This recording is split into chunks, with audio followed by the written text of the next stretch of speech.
வேதாகமம் புதிய ஏற்பாடு கலாத்தியர் 2ஆம் அதிகாரம். எருசலேமில் திரு தூதர்களின் கூட்டம். 14 ஆண்டுகளுக்கு பின் தீத்துவையும் கூட்டிக் கொண்டு பர்னபாவுடன் நான் மீண்டும் எருசலேமுக்கு போனேன். நான் போக வேண்டும் என்று வெளிப்படுத்தப்பட்டபடியால் தான் அங்கு போனேன்.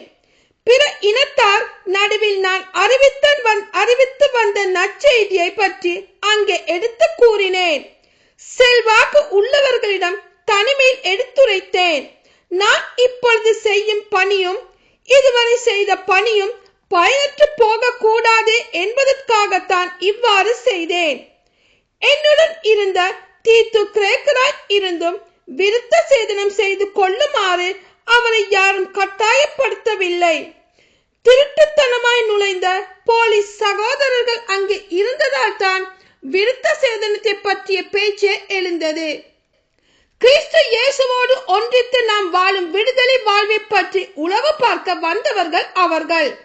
நம்மை மீண்டும் அடிமை நிலைக்கு கொண்டு வருவதே அவர்களது நோக்கம். உங்கள் பொருட்டு நற்செய்தியின் உண்மை என்றும் நிலைத்திருக்குமாறு நாங்கள் ஒரு நாளிகையேனும் அவர்களுக்கு அடிபணியவில்லை. செல்வாக்கு உள்ளவர்கள் என கருதப்பட்டவர்கள் கூட நான் கற்பிப்பதற்கு அதிகமாக எதுவும் சொல்லவில்லை.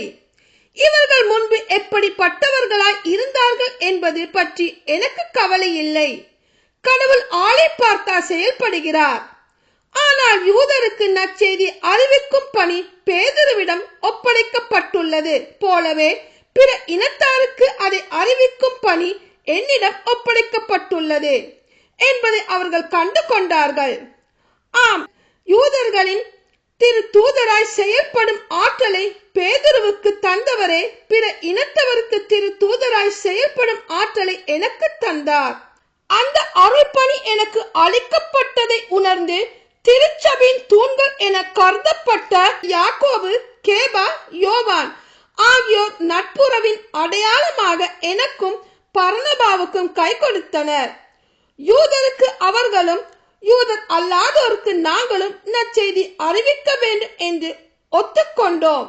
ஏழைகளுக்கு உதவி செய்ய மறக்க வேண்டாம் என்று மட்டும் அவர்கள் கேட்டுக்கொண்டார்கள். அதை செய்வதில் தான் நான் முழு ஆர்வத்தோடு ஈடுபட்டிருந்தேன். ஆமீன்.